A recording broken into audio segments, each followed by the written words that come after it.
All right, let's bring you more from the NGC now, and we cross back live to my colleague Thulasizwe Simelane, who is standing by with Snuki Zikalala, of course, with the ANC Veterans League there. And Thulas, these are the structures, right, that are not only gathering there to, of course, talk about the issues that they face internally, but they're watching an organization come undone before their eyes. Come undone really is the word that you're talking about there, Bongiwe. Good evening, and to you and Tembegile. Those words, I think many would say, resonate with what is the obtaining situation as far as the state of the ANC is concerned. They themselves are describing it as a situation of a crisis, talking about renew or perish. It's simply that stark, renew or perish. But they've been talking about renewal for a number of years now, haven't they? A number of conferences. I think the first one was the 54th National Conference of the ANC that started talking about unity and renewal. By the time you get to 2022, the 55th National Conference, that message is amplified, specific mandates that talk about what exactly do we mean when we say renew the ANC, renew its culture, its traditions, and its what they call revolutionary morality. And you do tend to hear a lot of that coming through from people such as my next guest, the president of the ANC Veterans League, Dr. Snuki Zikalala, who joins me now to take the conversation forward. I'm just going to call you Dr. Z. It is what it is. Good evening. Because, of course, you were my boss at a particular point. So just your initial reflections on day one of the National General Council. A lot that has gone through, opening ceremony, the ceremonial aspects of it, the renewal of vows with your fraternal organizations, the political overview of the president, now the midterm report of the Secretary General. What has stood out for you and why? Well, I think it's a very important midterm review because we have not had one since 2015. And so now the current one, I think it's very, very important because the president of the ANC, Cyril Ramaphosa, made it very clear that if you don't renew, if you don't ensure that we're a party of choice, if you don't ensure that we build strong structures and branches of the ANC, if you don't bring back the values of the ANC, which is accountability, ethical leadership, revolutionary morality, if you don't make sure that we bring back society's trust to the ANC, we are going to perish. And so that was very, very important and very instructive. And also what was instructive is that currently what we have done is that we have trained more than 125,000 members of the ANC who had gone through the foundation course. It's for the first time through the history of the ANC that so many people have been trained. All branches had to go through the foundation course before they go to a branch conference, before they send delegates. And secondly, is that this gathering, which has 1,700 members of the branch who are represented here, all of them went through the foundation course. And so I think it's very, very exciting. I think that immediately after this, we are going to take resolutions that will say, let's reinforce the organization. Let's make sure that we renew it. Let's strengthen the disciplinary processes of the ANC, because that's where the problem is. Because people commit acts of corruption. For them to go to DC takes long. And so we want it to be speeded up. Immediately, if you are found wanting, you must step aside from the ANC until you are being charged. If you are criminally charged, you must also step aside from Parliament as a public representative. Now, that's not in the Constitution. Now, we as veterans were saying that we have to put that into, it's one of the things that we're negotiating and discussing, that when we do constitutional amendments, we should put in that clause, because that clause kills us completely. And so I think it's exciting. And for the first time, the Secretary General of the ANC gave a full report of each and every league, because every league was represented by 30 members. We had 30 delegates, Youth League, 30 delegates, Veterans League, 30 delegates, the Women's League. And so all of them are represented. And of course, then gave a full report of each and every province. How are they structured in terms of branches? What was disappointing for us as veterans is that the Free State, which have something like about 395 branches, only 2 are functioning. Branches are functioning. Now it's a disgrace for us. And so where are you taking this organization to? The only branch that is performing well, it is in Mpumalanga. It is performing very well, and they've gone through the foundation course. Yeah. And of course, Limpopo as well is performing very well. And so we are saying there's still a lot of work that needs to be done. Yeah. And so we appreciate that the openness that we came up and say we are in a crisis. So let's talk about that. Emphasis on political education. You are calling it the foundation course. Yeah. What does it do, though? How does it reorient an ANC member way before they are considered for leadership? Yeah. What does it teach them? No, what's going to happen now, immediately if you apply for a new membership, you have to go through the foundation course. You have to understand the values, the principles, the objectives, and also you have to understand the Freedom Charter itself, and also you have to go through the course about our constitution itself. You have to know the organizational values of the ANC. That's very, very important. 6 months, through that 6 months when there's a probation period, you are not a member of the ANC until you have completed the foundation course. That's what the foundation course is all about. And so it's important that every individual, before he enters, he must have gone through. Secondly, what is important is that the NEC, the last NEC, adopted the resolution that there should be lifestyle audits. That immediately when you're appointed, and you become a member of the ANC, there has to be a lifestyle audit. If you drive a Lamborghini, I don't know what Lamborghini looks like, you must say, where do you get it from? Yes. And we must look whether the salary that you're earning, can you afford that? And so that's lifestyle audits are very, very important. And of course, we are saying we as veterans, you have to have an independent company that is to do that, so that it can go through all your financial statements to see whether is there any money that came through a Woolworths bag. You know, and so you must account for that as well. And so it's very, very serious. But are you finding that that's making, in a way, deterring people from joining the ANC, such that, I mean, I remember when you were headed up for your centenary in 2012, your mission was to reach 1 million members. You are far from that, 543,000. The fewer the better. Yeah. The fewer the better. That's all that you're saying. That is why we, as the SG said, when he had his diagnostic report, he said we opened the window and mosquitoes came in because we were chasing numbers. Now, it's not about chasing numbers, chasing quality members of the African National Congress. Because majority of South Africans, some of them are not members of the ANC, they vote for the ANC because of our policies. We vote for the ANC because of our values. They vote for us because we are one of the most progressive organizations in the country itself and in the continent. So is the calculation that you'd rather have fewer paid-up, card-carrying members, but have a larger cohort of supporters? Yeah, fewer. Yeah, exactly. Society? That's what we rather have that. Yeah. You see, because even in China itself, there are fewer members of the Communist Party. But majority of the people believe in the Chinese government, in the Chinese revolution. But what we are saying, that's the same, but we can't copy what's happening in China because our constitution is completely different from the Chinese constitution. We're a constitutional democracy, but they are not. And so what we are saying, we want fewer but better.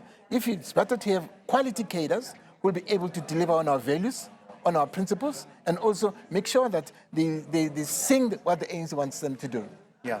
So your league represents those people of significant long-standing and service to the ANC, and there's quite a number of them in the room at this NGC. Sophie de Bruyn among them, former Presidents Kgalema Motlanthe and former President Thabo Mbeki. Just some of a large cohort of people with over 40 years of service to the ANC. Is there a sense of just heartbreak on your part when you look at this organization and what it has become, the way that it now fails to resonate with society, the performance of the 2024 election, and sometimes a sense of perhaps the penny has not dropped among some of the members? Well, in the SG's report, it did say that the society punished us by not taking firm action against those who are corrupt. Punished us for not delivering, especially service delivery to our people. Punished us because we're very complacent. And so that is why we're saying, let's strengthen the ANC itself. We as veterans, before 2024 elections, we told them, let's deal with individuals who are found wanting by the Zondo Commission. And 4 of them were found wanting by the Zondo Commission. But then it was said, no, you cannot remove them until they've been criminally charged. And then we said, then let them criminally charged. But it's not the ANC that pushes the NPA to charge people. Yeah. But then we said the ANC must take them to a DC. It took them more than six months to do so. 6 months lapsed, because immediately if 6 months lapsed, the case is over. And so those colleagues, they went scot-free. Yeah. Now it's up to the NPA to deal with them. Now the SG made a point in his speech that we failed society by not dealing with issues of discipline. And so what we are saying, that we want to show the society that immediately if you are found wanting, you must be dealt with expeditiously, because you are serving society. And also he made it very clear that actually it's the president who said, stop using your Lamborghinis when you drive around. You see, don't show don't flout your values in public. That's what the president said. Yeah. Of course, you'll find politicians flouting they're flouting the money that they have in society, but they don't earn that money. But where do they get it from? And so we have to bring back those values to especially members of the ANC, especially the leadership of the ANC. Two last themes that I want to tease out with you before I allow you to proceed to the next session. The one is, you touched on it, there's a requirement for people who've been charged to step aside from the ANC. You are saying there is a gap, there's a lacuna in your own framework as the ANC as it relates to that person's service in the state. Say a bit more about that, about the kind of constitutional amendment in the ANC that you want that will have an impact in what happens in the state, in parliament, etc. Yeah, well, for instance, currently, if you are criminally charged, I don't want to mention the name of the person. If you are criminally charged, you step down from the ANC activities. You don't participate in activities, don't participate in branches. Immediately, if you are criminally charged, you just step down. You have stepped down from the ANC, but you don't step down from parliament. As a member, as a public representative, you don't step aside. Now, that clause was not there in the ANC.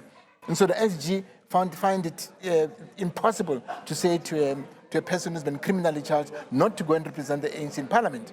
And so because it's not there in the constitution. Now it's important that that clause must be there. Immediately if you're criminally charged, then you have to step aside from representing the ANC as a public representative in parliament. Such that it becomes a requirement that exactly. you know about even as you are deployed. As you're deployed. If I'm criminally charged, I will have to step aside. Oh, you have to step aside. It's not up to my conscience. No, absolutely. It's up. And even the president pleaded in the last NEC is that our comrades must do like Comrade Senzo. Comrade Senzo, he did appeal to the NWC that he does not want to be a face of the ANC immediately when it was suspended. But the NWC said, no, do so. But now he then had to write an official letter. Say, I don't feel comfortable representing the ANC, and yet there's this Madlanga commission that is looking at my work, what I've done. And so I prefer to step. What do you make of the fact that that was even up for discussion?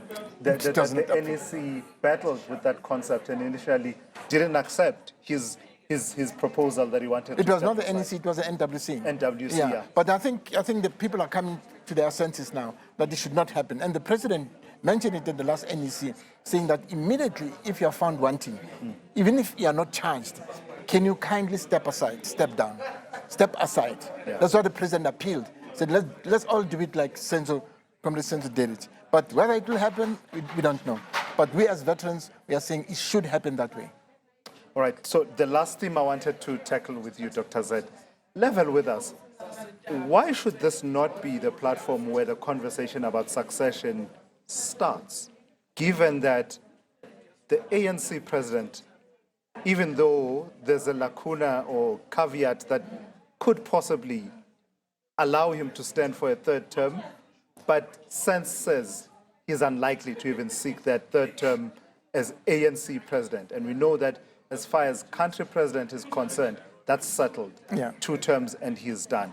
Why should that conversation not happen now such that there's a maturity about the conversation about leadership and you allow it to simmer nicely such that it works itself out nicely without being subject to, I don't know, the dictates of who's got stronger hold on how many branches and can control and mobilize branches. Why should it not start now? No, we as veterans, we feel that you don't have to start now because we're going to bring tension within the organization itself. There's going to be competition. And of course, the money politics will come in. And at the same time, the most disappointing factor is that the clause that was making it impossible for people to use money for campaign, it was removed. We don't know how it got removed. And so now we're putting that clause back into the Constitution, that if you are found using money to campaign, then action must be taken against you. And so all that we are saying is that it's that very... would work against the current president, wouldn't it? I mean, well, he says he raised the amount of money that went into his campaign. Well, that's his problem. But going forward, you are saying money should not feature in Money should ANC not feature. internal politics. No, money should not feature in internal ANC politics. Immediately if you are found having used money to campaign, you have to be held accountable. You see, you have to be held accountable. Yeah. Where do you get the money from? And so want people to vote for an individual who's ethical and who's incorruptible, who's going to serve the masses. That is why for us it's too early to campaign for next leader, because it's only now that we're building the African National Congress. That's why we're saying, let's renew the organization or we perish. Now, how do you build it? By insisting on political education.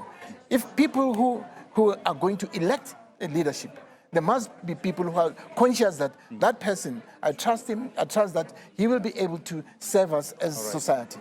Dr. Snuki Zikalala, thank you. I've got to thank you for coming through. President of the ANC Veterans League there, Bongiwe, and Thembekile, just taking us through his own reflections and the reflections of the Veterans League on some of the issues that are germane to this gathering, and also as we enter this political season that is the halfway point of the term of office of the National Executive Committee elected at Nasrec in 2022.